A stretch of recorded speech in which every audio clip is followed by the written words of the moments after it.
All right, surf fans, it's time to have some fun. This is the Corona Cero post-show, a.k.a. Happy Hour, a.k.a. Golden Hour, here in beautiful El Salvador. We are live from Punta Roca here in La Libertad. I am Chris Cote. I'm very excited to be joined by Rosie Hodge and Jesse Mendez. And we had a long, awesome day of surfing with a little siesta break right in the middle. Gave us all a chance to recharge, send surfers back out into the lineup, and while there were some challenging moments, the stars rose to the occasion. We saw some great surfing this afternoon. We did. I mean, seeing that women's round complete, I mean, that last heat of the women's was extremely exciting with Erin Brooks just pipping Sawyer Limblad there. So, yeah, some exciting stuff. I got to agree with you. I think the most outstanding for me was actually Sawyer, that it's going to the repechage, but that first wave she got right off the bat was incredible. Like, just power surfing. Great timing and great surfing. She just needs to reset and do the same thing again twice.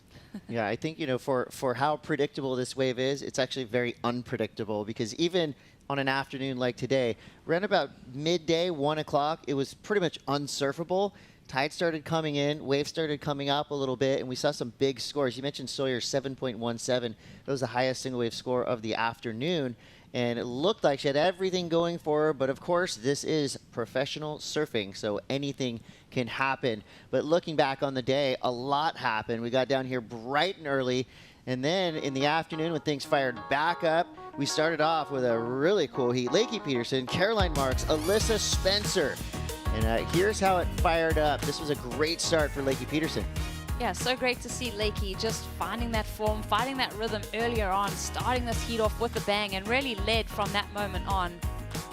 And it seemed like she had this one in the bag from the jump, really in form, looking solid.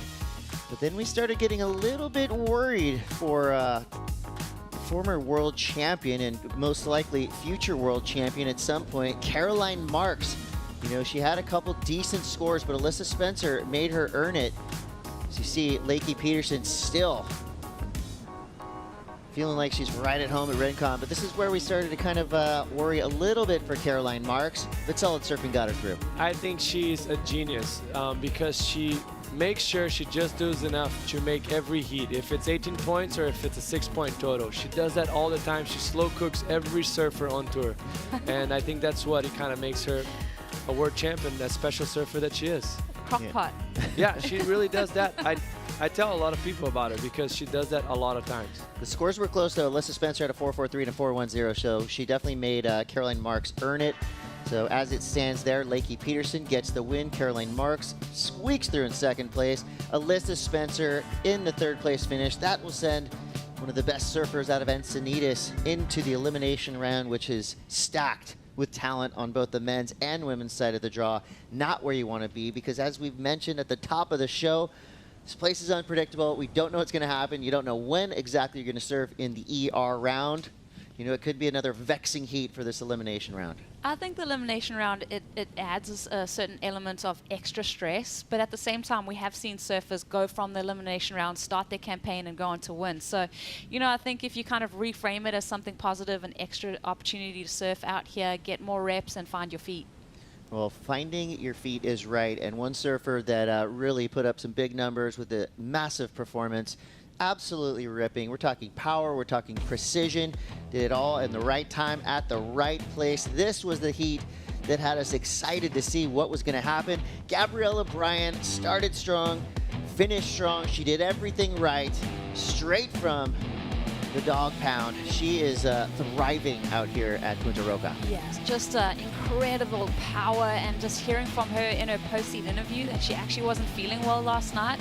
and competing at this level. I always think that's incredibly impressive, and a huge smile on her face while she's doing it. Could have fooled me. It looks like she's feeling great. And give it up for Virginia Fierro. Not an easy wave to surf on your backhand, but she made it work. No doubt about it. And I just thought she was very smart throughout the heat, finding waves a little bit deeper up the point and making sure she's capitalizing and just kind of putting Sally, the veteran, under the ropes. And Sally couldn't really find the rhythm out there. Yeah, it was a weird heat for Sally Fitzgibbons. I mean, she's a veteran. She's been on tour for 16 years, so you're going to go through a couple weird heats when you have a Hall of Fame career like that. Hopefully we'll see Sally regain control in the elimination round. It just was one of those instances where nothing went right. And wait, you call them the Dog Pound, the Dog Squad? What is their official name? Do you guys know? You've called it. I think you've just... How can we improve upon that? I don't think we can, Chris. Dog Squad is You actually... made a statement already. It is what it is now. So your opening round for the women is done. Now we have fielded our elimination rounds, and we've at least got over half of the field in the second round or third round for the women. So a lot of surfing went down today, and I loved the call to take a little break because, like I said, it was not looking fun or contestable We needed in the a middle of the siesta. day. Yeah, and like I said, the siesta recharged the whole crew. Went out there. It was a ghost town during that break. It was absolutely silent. There was a lot of people under trees with blankets over their eyes. So a well-earned break for the crew that's been working hard from dawn. So it was solid, and it was a good call to keep going because surfers like this thrived. Isabella Nichols on the glass now with Mitchell Salazar. Yeah, from dawn till dusk, Chris, is Isabella Nichols' job. So great heat, quick start. It seemed like the plan was working from the get-go, but right at the end, a little bit of drama. How do you stay out of it, Bella? Yeah, I mean, me and Bottle just assessed, the best way forward out here, and for us, that was like getting a few quick ones underneath, up top, and I feel like it's a really different wave you got to find as a goofy footer versus a regular footer out here. So I was just trying to find like the little pockety ones, and the girls were a bit down the line trying to find like the slower ones that allowed them to like open up. But yeah, it's always fun. Like I love the game of surfing.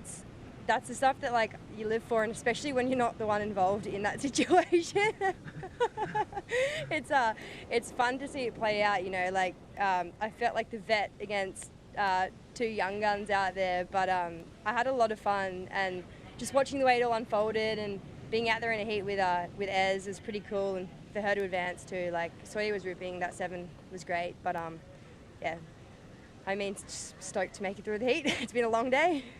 I want to say I met you about 10 years ago, and we actually did an event together, 2016, if you remember. Women's the 6-star QS right here. Yes. Remember how good the waves were? So experience outside of CT competition right here, but this place obviously brings a lot of good memories back. Yeah, this place is like one of my favorite waves in the whole world, and one of my favorite places in the whole world, to be honest. I keep talking about that event whenever it gets brought up. I'm like, man, that was like the craziest, best waves we've had for a contest. And I just remember like lying on the couch, like with just horrific stomach bug sickness, and I was like trying to paddle out and verse Coco Ho, and I was 16, and I just got like, she wiped the floor with me. But I just, yeah, that was one memory. But the good memories are, the good food, the good people, the waves were great, and still by far that and an event I had in Lakey Peak, those two were the best 2 events I've ever had. Your memory is good. Nearly 10 years after that and still having all those good thoughts. I can't believe it's been 10 years, honestly. Like, it went quick. Yeah. Enjoy your 20s. Congratulations, Bella. Thanks for your time. Thank you so much. Chris? Oh, thanks, Bella. I'm definitely enjoying my 20s. I'm loving it. I've been Me 20 too. for the For the last second 30 time. years. Who's Ez? Aaron. Okay, Aaron. All right. I wasn't familiar with that nickname. That's a new one to me. Well, Aaron Brooks and a lot of the younger surfers we have on the championship tour right now came up through an awesome, awesome part of the WSL. That is the Rising Tides. I know you have been loving the Rising Tides for a long time, and this is just a real feel-good way not only to spread the love of surfing, but also to potentially produce future world champions. Let's check out Rising Tides. What is the biggest challenge that you have being a surfing girl? It's just really scary when you're in a lineup and it's only dudes out, and they're like, you can like feel their dude energy, masculine energy, or whatever you want to call it, but you can feel it when you're the only girl. But the way to overcome it, I guess, is just surf with your friends. Like, my biggest inspiration was my friends growing up. El Salvador has become a lot more popular for surfing, and I want with my foundation, Hijas del Mar, more girls. Nosotros estamos trabajando muchísimo para poder colocar a la mujer en un mayor posicionamiento en el surfing en El Salvador, y obviamente Rising Tides es clave para eso, y las chicas del tour inspiran a nuestras surfistas. I think all these events, all these rising tides are getting involved in the mind of the girls. They want to be in the water, they want to go surf with us, they want to go surf every day. Es súper bueno porque es cierto, antes solo habían hombres surfeando y ahora hay bastantes chicas incluso en la federación y es súper bueno para el futuro de las personas que surfean y del país. When I was growing up, I kept surfing because I had really good friends and role models, like older girls who showed me how to do it. So I feel like it's just really important here because women have had like less opportunity to surf here. When women and girls come together, it's one of the most strongest forces. It really does give me goosebumps because I just feel like there is so much talent here. They rip. Like there was a girl this morning I saw do like 5 of the hugest backside turns, and I was like, wow. The girls say, like, you need to just show up. So I learned that even if it's me, the only girl in the water, I need to show up and I need to be there just to encourage the female energy in the water. It's safe to say the future of El Salvadorian surfing is female. And you know, I feel like we need to owe a lot of credit and give a lot of thanks to Marina Valdez, who really is a huge driving force to making surfing this popular and to inviting the world down here to El Salvador. So thank you so much, Marina Valdez from the tourism board. She has just been an incredible spokesperson for El Salvadorian surfing and of course for you know, female power. That piece was rad. I cannot wait to see what the Salvadorian surf team on the female side does in the next 4 to 5 years. They're going to be, you know, a serious threat in many occasions. Definitely, and I think, you know, I think back to being a Grom and watching the pros come to Jeffreys Bay and just being so inspired by that. So that little moment there, that little morning spent, the pros just, you know, giving their time and hanging out with those women, like, you know, like you said, that just inspires that talent, that just ignites that flame for pro surfers, women pro surfers to come out of El Salvador. Rising Tides rules. We love that the WSL does that at nearly every stop on the championship tour and will continue to do that. So with the Rising Tides, let's get into the top 5 moments of the day. And of course, we're going to start with number 5. This was the Italo air show. Slow start, but then when he fired things up, watch out, world. I mean, I just love how he found the launch ramp right there. Like, it full felt like he was on a pool, you know, identifying that Mama Roca did that little crumble and just getting up in vertical without priority and in a very bad situation of the heat. Just impressive from him. Yeah, we doubted him for about 0.07 seconds, and then he made us all eat our words. He was on fire. And then we go to number 4, back-to-back champ advances. Right here, we're looking at the Caroline Marks buzzer beater. So just squeaking through, but guess what? All these numbers, they go away. So she's not going to remember that she had a pair of 4s. All she's going to remember is that she dodged the elimination round. Number 3, Gabriella Bryan. Power, precision, and really dominated this heat. Just power surfing to the max, just putting everything out on the line. Like we said, wasn't feeling well, just still comes out smiling, still comes out hammering, and gets the job done. It doesn't seem like she wasn't feeling well, if right? if I wasn't feeling well and surfed that good, it'd feel great. I'll try and not feel well every day. I just love the nuances too, like all these little sections that she was finding, and you know, rail work. She cleaned up a lot. She really cleaned up. And we've been here, I mean, almost 12 hours now. Gabby was one of the first people in the lineup. So, you know, she's really a professional. She comes down here, she does her free surf no matter what, and she's in the lineup winning heats.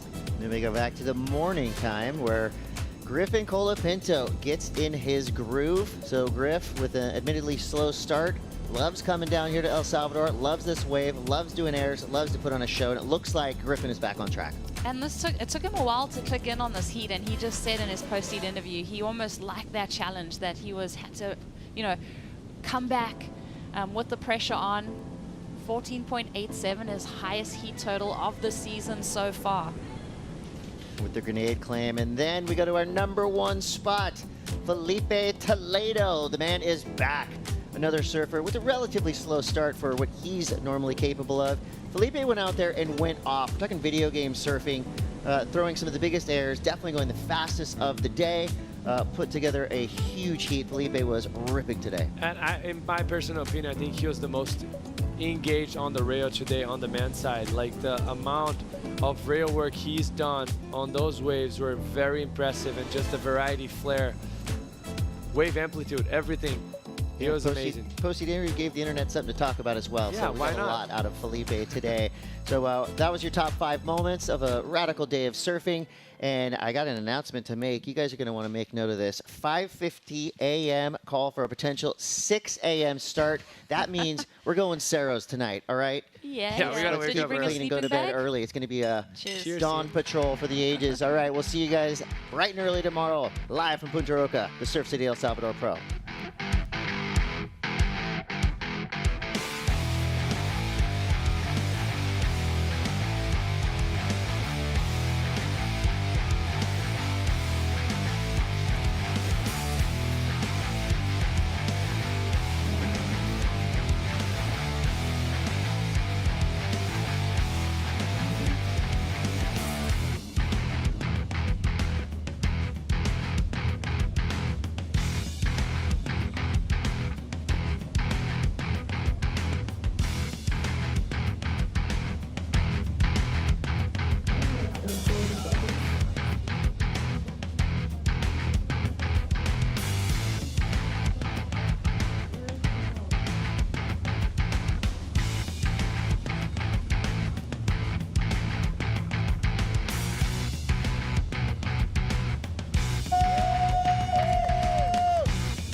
This copyrighted event broadcast is produced by the World Surf League for broadcast around the world and may not be retransmitted, reproduced, rebroadcast, or otherwise distributed or used in any form without the written consent of the World Surf League.